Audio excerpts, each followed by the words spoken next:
हरिओम प्रिय दर्शकों, इस वीडियो में हम जानेंगे माघ मास शुक्ल पक्ष की एकादशी कब है। माघ मास शुक्ल पक्ष की एकादशी, इसे पुत्रदा एकादशी कहा जाता है। जिन लोगों के जीवन में संतान सुख अभी तक प्राप्त नहीं हुआ है या जिनको संतान है, उनके सुरक्षा और उनके जीवन में उन्नति प्रगति के लिए हर प्रकार से कल्याण हो, भगवान विष्णु को एकादशी का व्रत समर्पित है। भगवान विष्णु की कृपा से जीवन में हर तरह की समस्या का समाधान हो, इसके लिए पुत्रदा एकादशी का व्रत किया जाता है। एकादशी का व्रत करने से भगवान विष्णु प्रसन्न होते हैं और जीवन में हर एक तरह की समस्याओं का समाधान होता है। तो 2026 में माघ शुक्ल पक्ष की पुत्रदा एकादशी कब रहेगी, ये हम इस वीडियो में जानेंगे। तो 28 जनवरी को शाम को 4:35 से एकादशी प्रारंभ हो जाएगी और 29 जनवरी को 1:54 तक एकादशी रहेगी। तो उदया तिथि में होने की वजह से और लगभग पूरा समय रहने की वजह से पुत्रदा एकादशी, माघ शुक्ल पक्ष की एकादशी 29 जनवरी 2026 को मनाई जाएगी। रही बात कि इस व्रत में जो क्या विधि है, क्या पूजन विधि है, क्या नियम है, वो भी जान लेते हैं।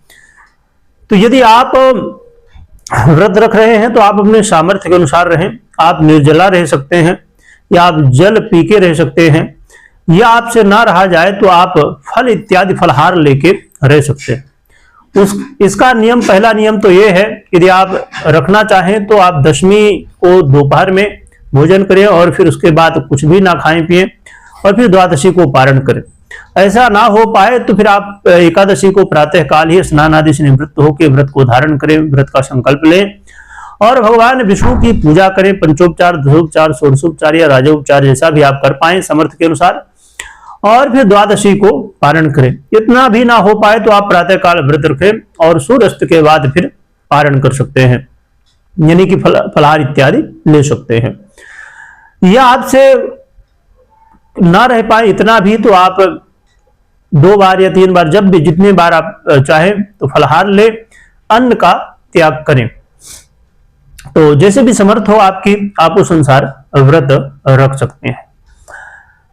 अब रही बात की क्या पूजा विधि होगी, तो जैसे मैंने कहा कि पंचोपचार, दशोपचार, षोडशोपचार या राजोपचार जैसे अभी आपकी सामर्थ्य हो। तो पंचोपचार साधारण आप कर सकते हैं, ज्यादातर लोग करते हैं जो। तो आप भगवान को स्थापित करें, फोटो मूर्ति जो भी हो, भगवान को स्नान कराएं, तिलक करें, फूल हार इत्यादि जो भी हो वो समर्पित करें। तुलसी विशेष रूप से भगवान विष्णु को प्रिय होती है तो तुलसी अर्पित कर दे और जो भोग लगाने के समर्थ हो भोग लगाए। और उसके बाद कथा पढ़े, यदि आपके पास बुक है, नहीं तो यूट्यूब में या इत्यादि जिस माध्यम से भी आपको कथा प्राप्त हो सके तो कथा का आप श्रवण भी कर सकते हैं। तो इस तरह करके आप करें और फिर आरती इत्यादि करें। और एकादशी के व्रत में रात्रि जागरण का बहुत बड़ा महत्व होता है। रात्रि जागरण ना करने से व्रत का आधा फल ही मिलता है। यदि आपकी सामर्थ्य हो तो रात्रि जागरण भी कर सकते हैं। एकादशी के दिन नियमों की बात करें तो जैसे तुलसी पहले से तोड़ के रखना चाहिए, क्योंकि एकादशी के दिन तुलसी नहीं तोड़ी जाती। ब्रह्मचर्य का पालन करें, क्रोध करने से बचें, किसी की चुगली ना करें, भगवान का हर समय कोशिश करें जितना हो सके स्मरण करें, अपना काम करते रहे मन ही मन स्मरण करते रहें। और यदि रात्रि जागरण हो सके तो रात्रि जागरण करें।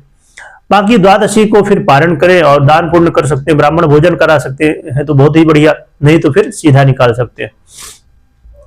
और मांस मदिरा का त्याग करें और यदि भूम शयन भी संभव हो तो भूम शयन करें, ब्रह्मचर्य का पालन करें। तो इन सब नियमों को, सात्विक फलहार ले, तो ये सब नियमों का पालन आप कर सकते हैं साधारणता। और इसके अलावा रही बात कि अब द्वादशी को पारण कब करें, तो द्वादशी का जो पारण काल रहने वाला है ये सुबह 5 बजे से लेके 9 बजे के बीच में आप कर सकते हैं।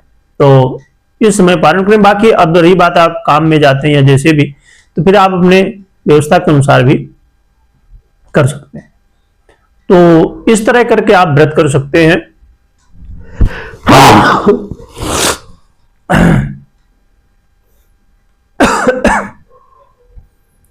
अब मैं फिर से दोहरा दूं कि एकादशी कब है। तो माघ शुक्ल पक्ष की एकादशी 29 जनवरी 2026 को मनाई जाएगी। कमेंट में जय विष्णु भगवान जय एकादशी माता लिखिएगा, खूब स्मरण करिएगा। वीडियो देखने के लिए बहुत बहुत धन्यवाद।